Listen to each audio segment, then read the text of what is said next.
When it comes to it, everybody enjoys a musical to some extent, be it Disney or Les Mis. But one thing that's better than that is quite possibly the form of the rock opera. And nobody does that better and bigger than Michael Lee Meatloaf a day. With a career that has spanned almost 50 years and 13 studio albums within that time, the Dark Sisters born Meatloaf is surprisingly still going, with his most recent release coming out last year. But it's no secret that the dude is getting on a bit, considering that he's going to be 70 come September, but he still has a lot of life left in him. I've never listened to an album of his in full before, and I can't really recall when I first heard Meatloaf, but let's just say that I was really young and my mum is a fan. In fact, she requested this episode herself, so it seems really fitting to make it my season 2 finale. It's been a long time coming, and I hope that it pays off. Well, I hope that all 3 parts pay off, because 13 is a lot of albums to go over, and I'm not going to be able to do all that in one part. So let's not waste any more time. It's Backtracking, and this time it's the season 2 finale. It's Meatloaf. As always, we start with his debut title, Stony and Meatloaf. Initially released in 1971 before being re-released in 1978, not a lot of people are actually privy to this album's existence. Luckily, it was quite easy to find to listen to, so I can't complain about that. But weirdly enough, the original version of the album is Meatloaf's shortest piece of work at 34 minutes and 54 seconds, but the re-release adds on an extra 3 minutes and 50 seconds.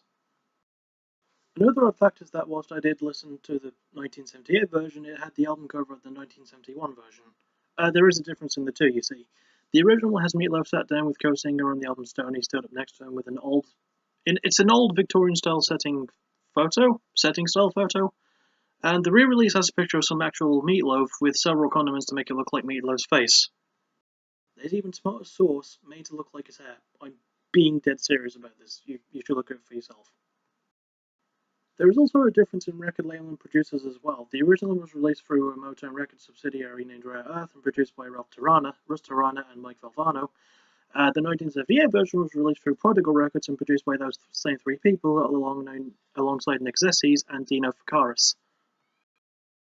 There's also a difference in the tracks for both versions as well, as both versions are albums with 2 sides. The only tracks that don't appear in both versions are What You See Is What You Get, I'd Love to Be As Heavy as Jesus, Stoneheart, Who Is Leader of the People, Everything Under the Sun, and a cover of Ike Turner's Game of Love.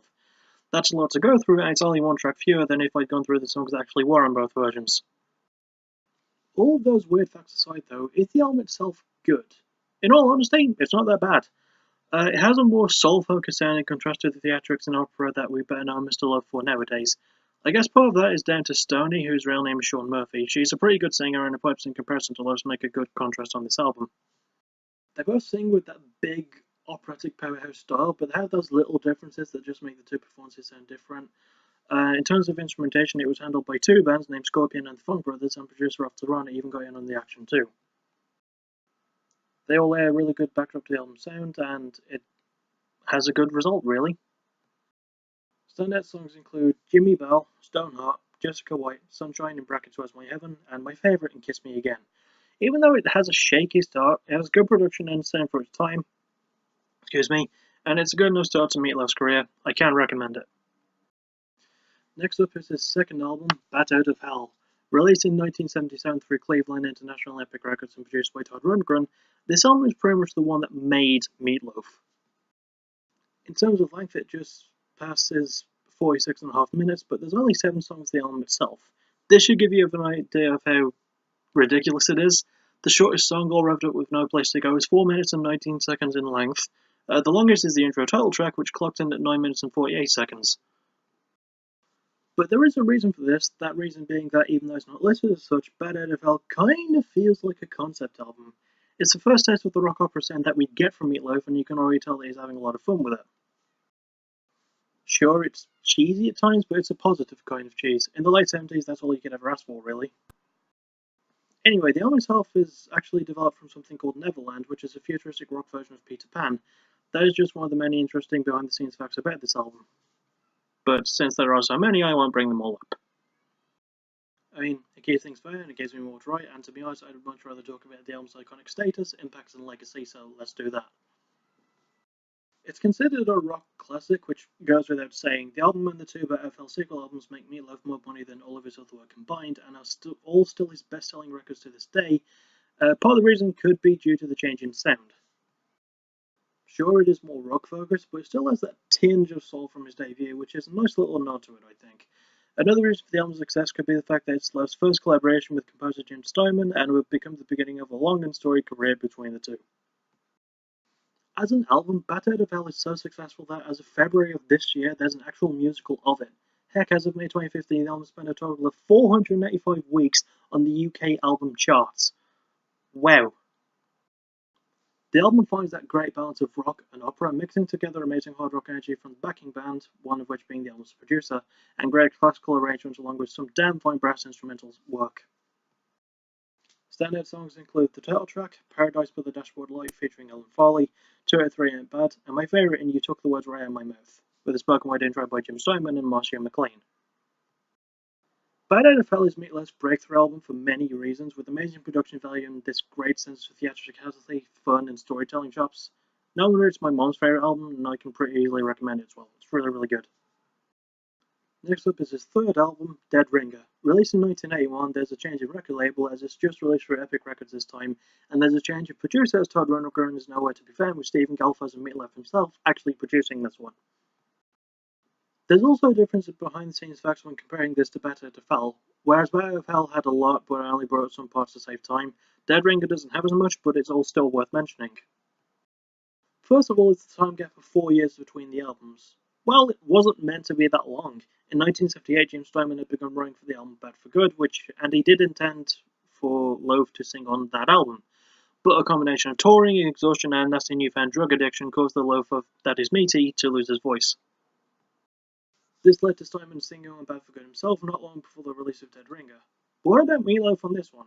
Well, he was in a movie called Roadie, which, despite having some good celebrity cameos for its time, was a huge box office flop. Still, the success of the movie led to Loaf getting off drugs, exercising, specifically by playing softball, and more importantly, he got his voice back. Yeah! Anyway, in terms of concept, I do realise that I didn't cover it for Bad Out of Hell that much. Well, the concept for that is of someone trying to break free from where they are, wanting to go and explore that rock and roll lifestyle that has escaped them. That's prominent in the two sequels as well. Dead Ringer feels like a follow-on of sorts, where along the way for his journey, Meatloaf finds love. But don't misconstrue that overall theme. The only ballad-type song is the album's closer and Everything Is a Message, which isn't even that ballady, really. Also, there are guest appearances on this album, so let's get those out of the way really quick. Meatloaf's wife, Leslie Loaf, yes, provides the female voice on the intro track Peel Out.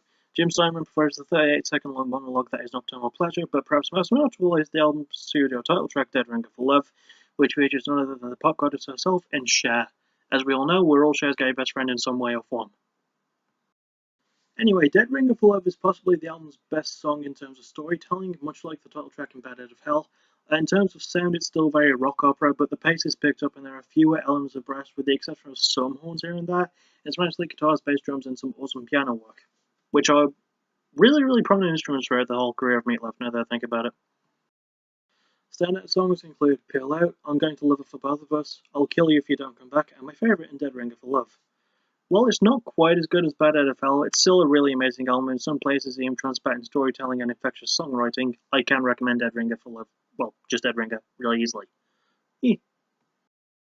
Next up is his fourth album, Midnight The Lost and Found. Released in 1983, the Epic again, there is a change of producers as Tom Dowd be the man handling the production, The album is also technically Meatloaf's shortest piece of work at 35 minutes and 26 seconds. I already covered it with his debut almost being his shortest, but the version I listened to was the re-release, which is longer than this album, so there you go. Anyway, for those who are fans of Meatloaf, they would know that there was actually a lot of behind-the-scenes drama for this one. Firstly, and perhaps the most important, Meat A Day had a dispute with Jim Steinman between the time of Dead Ringer and Midnight, this album.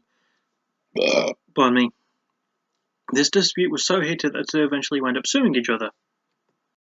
Anyway, after their initial arguments, Meatloaf was contracted by Epic to put out a new album, and fast. And despite the fact that Steinman had already written 2 songs entitled Eclipse of the Heart and Making Love Out of Nothing at All, Epic Records refused to pay Steinman a single penny to put them on the album. Those 2 songs would be given to Bonnie Tyler and As to Play respectively, and combining that with the fact that Lofi was pretty strapped for time, he was forced to find some new songwriters to help him out, even writing on this album himself. As a result of this, whilst Lofa has a writing credit for pretty much every song on this album, he admitted himself that he didn't like his own work, even admitting to not being a really good songwriter. Well, damn, at least he admits to it. I mean, he's not a terrible songwriter or can do any better, but yeah, there you go. Anyway, the overall sound of the album is noticeably different from his previous two, mostly due to the lack of the Steinman effect. There's no concept to the album and it feels a bit more stripped down and like it's holding back. In all honesty, it might be the best work that Loaf could have put out given his lack of time and organ for Steinman. As another result of this, the critics and fanbase weren't the biggest fans of how it turned out. They even criticised the album art, which I will kind of side with. Sorry. I definitely prefer album covers with great art pieces, and that's what made Fell and Dead Ringer so iconic. For Midnight, it's just a black and white picture of Meteus Lofius' face. Let's put that up to executive meddling and the organs of Steinman, though. As for my own thoughts on the album, I don't find it terrible despite the things I just said about it. It's a necessary setback for me, Loaf, and it was honestly the best thing they could put out under pressure from the label and the time constraints. The backing instrumentals are more of the same with almost no brass work. There are more guitar solos though, which is really nice, and Love's signature messages of love resonate really well. Standout songs include the title track, Razor's Edge, Priscilla, Don't You Look at Me Like That featuring Delacrance Rossington, and my favourite in Wolf at Your Door. I like Midnight at the Lost and Found, but it's not on the huge scale of Bat 1 or Dead Ringer. I can still recommend it though, it's still enjoyable. And that's it for part 1 of the finale. Join me for tomorrow for part 2, where I'll be covering his next 4 albums. That's 4. From Bad Attitude to Welcome to the Neighborhood. I'll see you then, and thank you for watching so far. You're awesome.